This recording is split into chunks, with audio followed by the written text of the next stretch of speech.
Το τεταρτάκι της NFL. Το τεταρτάκι της NFL. Φίλες και φίλοι του American Football, καλώς ορίσατε σε άλλο ένα επεισόδιο, το τεταρτάκι της NFL. Σήμερα θα δούμε την τελική κατάταξη των δύο conference, NFC και AFC, και ποια match θα δούμε στον πρώτο γύρο των play-off. Επειδή δεν άλλαξε πάρα πολύ κατάταξη, θα πούμε μία εν συντομία το ranking. Στην NFC, πρώτη η Detroit Lions, δεύτερη η Philadelphia Eagles, που θα αντιμετωπίσουν τους Packers, τρίτη η Tampa Bay Buccaneers, που θα παίξουν με τους Washington Commanders, τέταρτη οι Rams, που θα παίξουν με τους Minnesota Vikings. Αυτά στην NFC. Στην AFC πρώτη οι Chiefs και με bye round, δηλαδή παίζουν όπως και οι Lions τον πρώτο τους αγώνα στο δεύτερο γύρο των playoff. Δεύτερη οι Buffalo Bills, που θα παίξουν με τους Denver Broncos. Τρίτη οι Baltimore Ravens, που θα παίξουν με τους Pittsburgh Steelers. Και τέταρτη οι Houston Texans, που θα παίξουν με τους πέμπτους, τους LA Chargers. Με την ευκαιρία να σας πω και τους season leaders στα προσωπικά στατιστικά.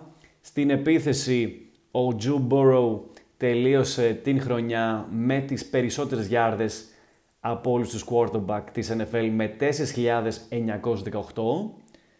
Στους running back ο Saquon Barkley κατάφερε να ξεπεράσει τις 2.000 γιάρδες με 2.005 σε 16 αγώνες. Το τελευταίο match δεν έπαιξε, τον προστάτεψε ο προπονητής του για να είναι σίγουρα fit για τα play-off και έτσι δεν κατάφερε να σπάσει το all-time record του Eric Dickerson.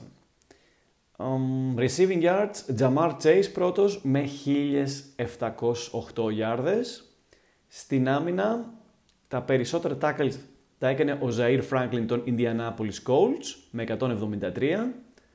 Sacks, ο Trey Hendrickson με 17,5 sacks για τη χρονιά και τις περισσότερες interceptions τις είχε ο safety των Detroit Lions, ο Kirby Joseph.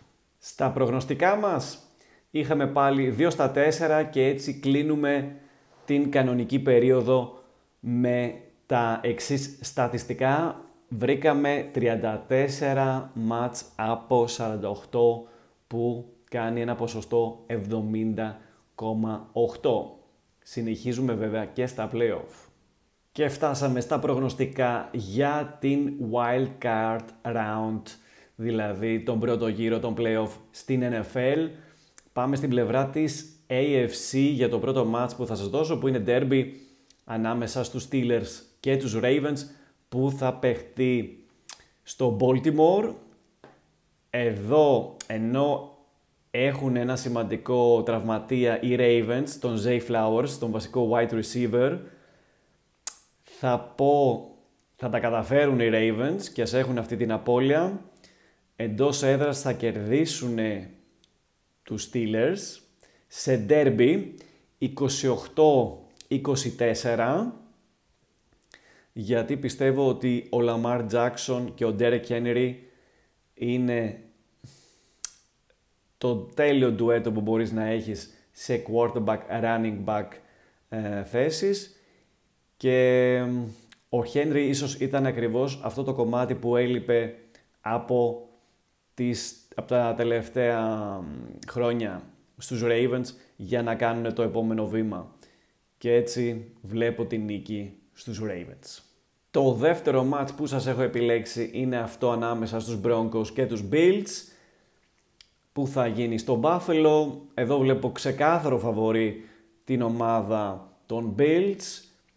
Δεν νομίζω να δυσκολευτούν εναντίον των Broncos και θα πάρουν το match 30-21. Το τρίτο match που θα σας δώσω είναι αυτό ανάμεσα στους Packers και τους Eagles, που θα παιχτεί στη Φιλαδέλφια, και εδώ βλέπω ξεκάθαρο φαβορί για την ομάδα που θα παίξει εντός έδρας. Οι Eagles θα πάρουν το match ούτε η μία ούτε η άλλη ομάδα έχει κάποια σημαντική απώλεια, δεν έχει κάποιον τραυματία που δεν θα παίξει. Το βλέπω 27-23 για τους γηπεδούχους. Το τέταρτο και τελευταίο μάτς που θα σας δώσω για αυτή την εβδομάδα είναι αυτό ανάμεσα στους Washington Commanders και τους Tampa Bay Buccaneers. Θα παιχτεί το μάτς στη Φλόριντα, στο Tampa Bay, και εδώ θα πω ότι θα γίνει το πρώτο διπλό. Στα φετινά play-off θα κερδίσουν οι Commanders με 26-22. Θα είναι ένα ψηλό derby, ένα match με suspense. Ούτε η μία ούτε η άλλη ομάδα δεν έχουν κάποιον τραυματία. Οι σημαντικοί παίχτες θα είναι όλοι σε αυτό το match. Και πιστεύω ότι η καλή φόρμα του Jaden Daniels θα επικρατήσει και οι Commanders θα πάρουν το διπλό στο Tampa Bay και θα προχωρήσουν για τον δεύτερο γύρο. Αυτά. Φίλες και φίλοι, φτάσαμε στο τέλος. Θα τα πούμε βεβαίως και την επόμενη εβδομάδα όταν θα ξέρουμε τα αποτελέσματα του Wildcard γύρου. Να προσέχετε, να είστε καλά και τα λέμε. Καλή συνέχεια.